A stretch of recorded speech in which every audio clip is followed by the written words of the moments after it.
You're watching News at Prime. Let's pick up on this now. ANC President Cyril Ramaphosa says the meeting of the National Executive Committee has provided direction for the party and government. It's the first gathering since the ANC lost its national majority in May's elections, which forced it to find partners to govern. Now, Ramaphosa says the ANC is not shying away from acknowledging its failures. He also welcomed criticism from the tripartite alliance partners on the ANC's decision to form a government of national unity. Let's take a listen.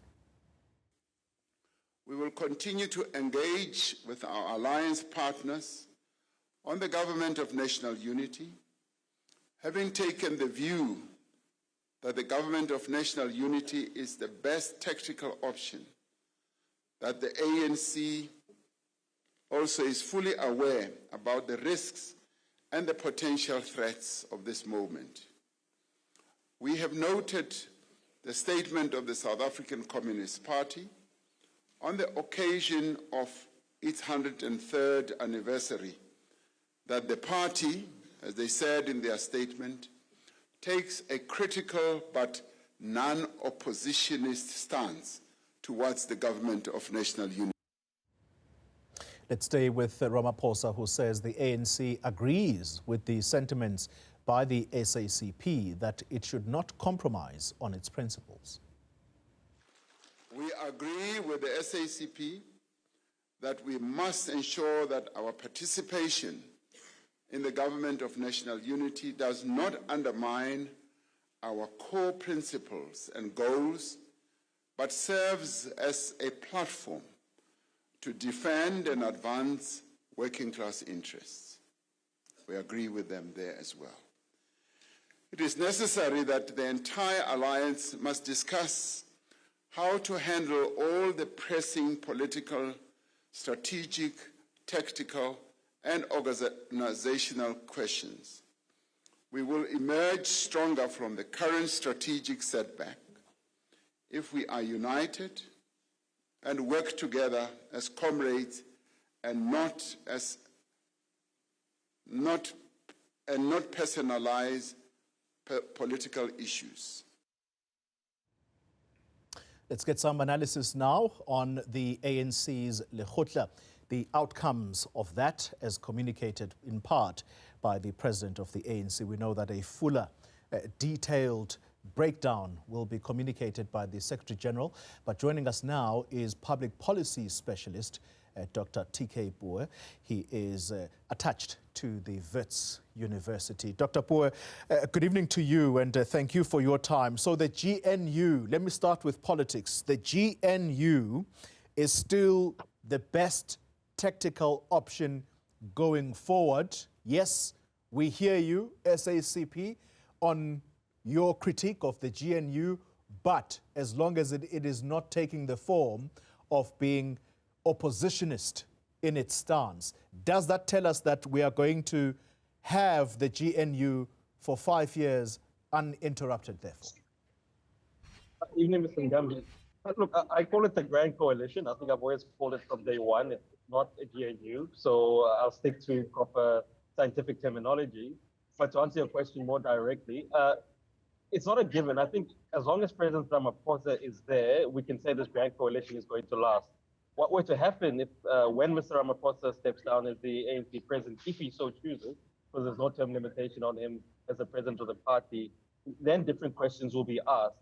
And I think, look, what the SACP and maybe the other alliance partners are maybe asking, while it does, for the moment seem important, in reality, the reason why they don't really propose anything towards the ANC is the SACP and COSATU have diminished as power brokers within the ANC. What you firmly see now is an ANC fully entrenched behind President Cyril Ramaphosa. You can even say he is the locomotive of the ANC currently. Therefore, while the SACP and COSATU might, go cry to the media and say their piece, it really doesn't mean anything in the larger context of where the ANC currently stands. Very interesting words you use there. I'm going to come back on you labeling Ramaphosa almost the locomotive of the ANC, because that's very interesting given that he is in his last term of office. Let's talk governance matters.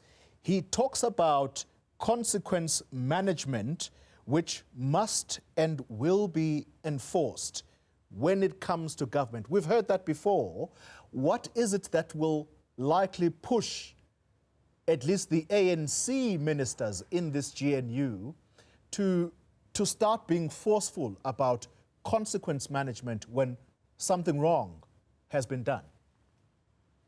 Mr. Mugambi, much like you, I fail to see what is going to change. In preparing for this, I think, interesting topic by you and your producers, I actually looked at the ANC's organizational report from 2007, particularly Chapter 6. I think it's titled Organizational Leaders of Change, Character of the ANC, subsection 134. It speaks about the ANC must be different and have clear value, and within it, they speak about problems of political incumbency. Now, this document was written 17 years ago, and what we've seen from this time is that nothing really changes within the ANC. So while I think these gathering over the last 6 days for the people hosting this event has probably been a profitable one, in reality, if you're an ANC diehard supporter, and we cannot ignore that there are still so many people who still believe in the message of the ANC, the truth is I don't quite think the ANC understands where it is. If anything, I'd make an argument, and I know I'm not inflaming the situation, I'm just simply trying to put a corrective spin on it, which is to say, I believe the ANC is addicted to failure. And one of the things you see when organizations start to become addicted to failure, they go into a tailspin where they really never speak about what's wrong with the party. There's always somebody else other than what's the party itself. So what I would really like to see, and I doubt we'll see it, therefore the ANC, I don't think is really going to learn anything over the last, heading up to the next election, is what does the ANC understand by its failure? Not just at an electoral level. What does it say about society? The ANC always claims to be the leader of society. Well, I'll make the argument, it would seem as though society has passed the ANC's eyes. And is the ANC grasping this reality? And I think their failure to grasp this reality is seen in what has happened over the last 6 days. Namely, we've heard everything. We've heard the spin. We've heard that it was us who was wrong. We are going to get better. When have we not heard it? As I said, I've even quoted their own document from 2007, 17 years ago. Yeah. So clearly, I think the ANC hasn't got a grasp of where they've gone wrong. Let's talk NHI, because the president of the ANC also clear there, almost forceful in his tone that they are going to proceed with the implementation of the NHI. Now, you say that this is not a GNU, but it's a grand coalition between the ANC and the DA. So the DA being one of the influential partners in this government of national unity. Do you think that that is likely to rub the other significant partner here up the wrong way? Because we know their stance on NHI, that they don't necessarily agree with it. Well, even if the ANC had got the majority, I highly doubt the NHI would have gone through. I think you'd remember, because I remember you covering many of these stories, that when the NHI had pilots within pilot projects within the Department of Health, there were already problems which were being flagged. So even if the ANC had the majority, I believe a lot of these companies, let's call them your healthcare companies, we're going to take the ANC to the courts. Therefore, while yes, you're correct in saying the DA is going to raise questions, not only the DA, the IP is going to raise questions, the Freedom of Press will raise questions. It's actually quite irrelevant because, again, this is where the key problem for the ANC is. No one is denying that we need a natural health, natural health insurance. What people are arguing for, and I think experts in the field have said, is why don't you first address the key problems of public health in South Africa and then move towards there? So again, the ANC is misdiagnosing, and I'm using the word misdiagnosing purposely in the context of speaking about medicine here, what the problem of healthcare is in South Africa. And they give a failed solution. They're not addressing what the key problems of society is, which is we've got a failing public healthcare system. And they just simply believe by putting in the NHI, citizens will rally around this and say, wow, the ANC is doing great things. And then again, I say to you, society has moved past the ANC. They've moved past of wanting to see what I term band-aid policy. People want to see real, real life-changing things and their real life-changing policies. And again, I just believe this is one of the ANC, again, missing where society is. Final question to you, and it goes back to what you said earlier in your characterization of Cyril Ramaphosa and his leadership of the ANC right now. You call him the locomotive of the ANC. Now, let me tell you why I'm finding that quite interesting. The last term of office of any president, you start hearing the words lame duck because there are people within his political party who will be positioning themselves, angling so that they are the next ones in line. So when you say right now, he almost appears as the glue that's keeping it together, the engine, what does that mean? Does it mean that he is much stronger right now? I think he kind of bucks the trend. You're right in saying historically, whenever ANC presidents go into the second term, they become a bit weaker. The reason I believe he's a locomotive is, think about it, he literally has lost the majority of government. No ANC president before that has lost this majority, but he's still there. Therefore, it tells us that this ANC is so weak that they really have one individual they can rally behind, which is President Cyril Ramaphosa. Therefore, that's why he is the locomotive of the ANC.